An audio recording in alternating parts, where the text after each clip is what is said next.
This AI-generated podcast is for general information only and does not constitute financial or legal advice. Listeners should independently verify all information. Please consult a qualified professional. Welcome to the Luxembourg Fundcast. Produced by Bertrand Mariaux, a regulatory lawyer qualified as Avocat à la Cour in Luxembourg and Paris, this show brings you reliable insights on Luxembourg regulations sourced from curated official references. This episode is current as of 11 June 2026. So today we are taking a deep dive into the strict procedural requirements for the suitability of investment advice within Luxembourg private banking. Right. And to really anchor this analysis, we are going to be relying on two very specific legal texts. First, we have the Luxembourg Law of 5 April 1993 on the financial sector as amended. Which, just to be concise today, we will refer to as the 1993 Financial Sector Law. Exactly. And the second text we're using is Commission Delegated Regulation EU 2017-565 of 25 April 2016. Right, and we will just establish that ongoing shorthand as the 2016 Delegated Regulation. Yeah, that makes it easier.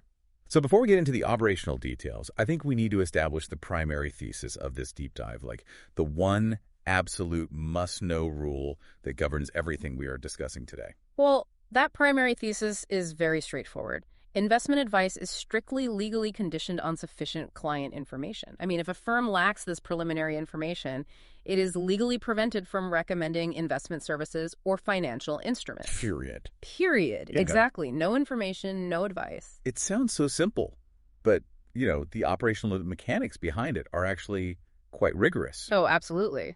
And to demonstrate that suitability, there is essentially a three-part structure that firms have to navigate, right? Like you have the collection of the data, the analysis of that data, and then the formal documentation of the results. Yeah, three mandatory conditions, and it really all starts with that first phase, the collection of evidence. Right, so let's look at that. If a firm needs this data to operate, what exactly are the statutory components required by Article 37-3, Paragraph 4 of the 1993 Financial Sector Law? I mean, what are they actually legally mandated to collect? So, Article 37-3, Paragraph 4 of the 1993 Financial Sector Law outlines very specific parameters.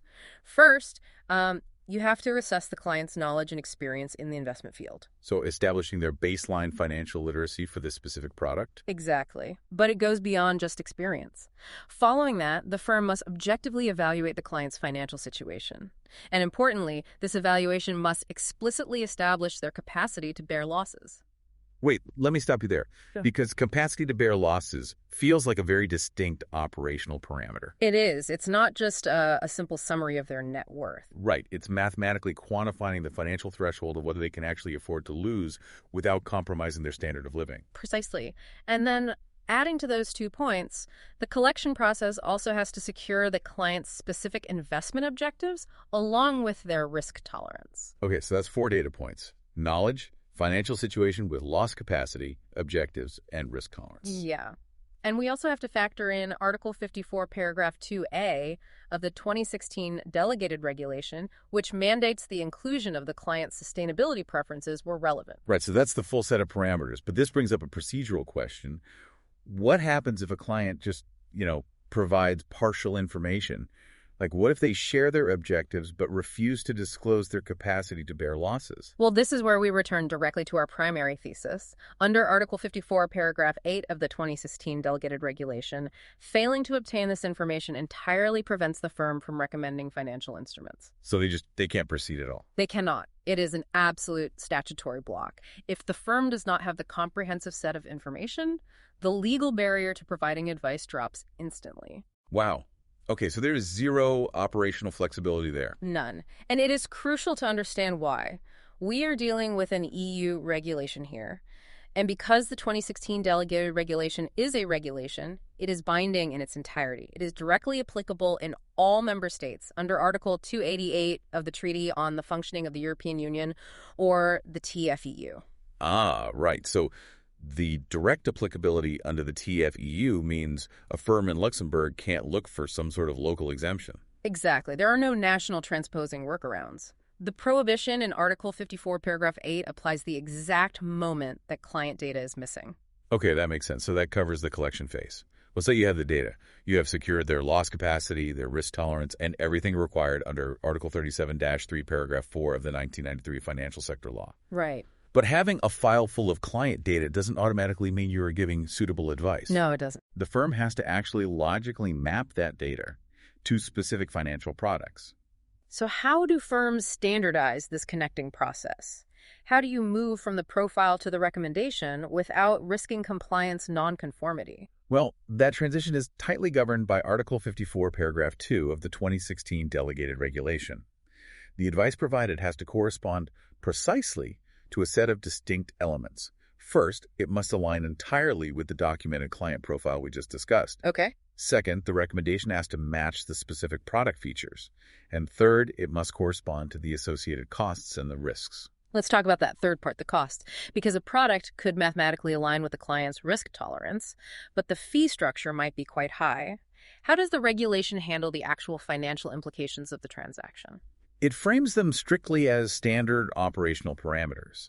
The firm has to look at the costs, whether that's entry costs, management fees, whatever, and calculate if those costs are objectively appropriate for the client's evaluated financial situation and their objectives. I see. The firm has to be able to demonstrate a direct logical correlation between the data collected in Step 1 and the instrument recommended in Step 2, factoring in those specific costs and risks. So it's essentially a closed loop. The analysis has to come exclusively from the individual data points mapped against the strict mechanics of the product. Precisely. If the product features or costs contradict the collected data, it's an objective procedural discrepancy. Right.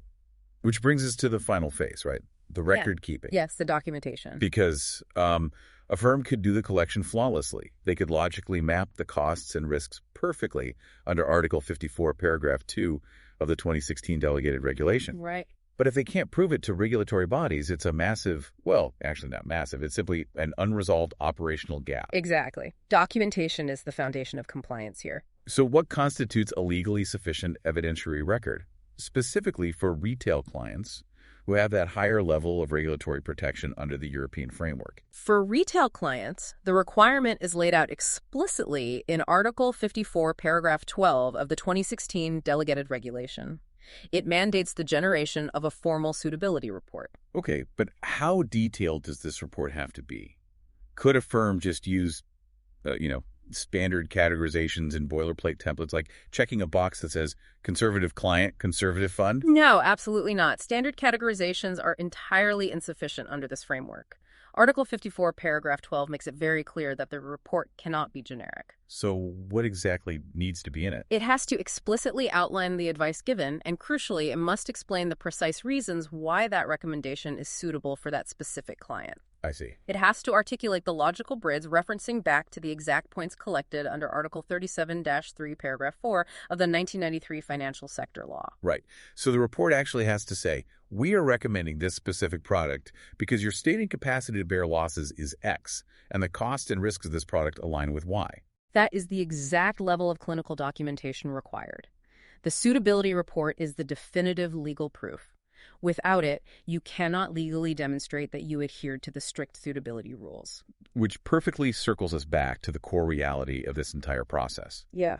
Let's summarize this for our listeners and repeat that primary thesis a final time. I think that's a good idea. Read together Article 37-3, Paragraph 4 of the 1993 Financial Sector Law and Article 54, Paragraph 8 of the 2016 Delegated Regulation make the comprehensive collection and application of suitability information an absolute legal requirement before any advice is rendered. Yes, that is the fundamental rule. It is binding, clinical, and directly applicable. It's just a non-negotiable legal condition. Okay.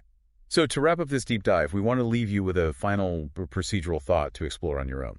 Take some time to review your firm's internal suitability reports. Look at them clinically. Do they explicitly document the rationale connecting the client's specific financial situation and loss capacity to the product's risks and costs? Or do they just merely state the advice using generic templates? If you don't see that precise evidentiary trail, you might have operational gaps that need immediate addressing. Follow on Apple Podcasts, Spotify, or wherever you get your podcasts. Listen also to the French edition of the Luxembourg Fundcast. Subscribe to Bertrand Mariaux and Rigore Media on YouTube. Connect with Bertrand on LinkedIn. Read the full analysis of the podcast at bertrandmariaux.com. All links in the show notes. This was the Luxembourg Fundcast.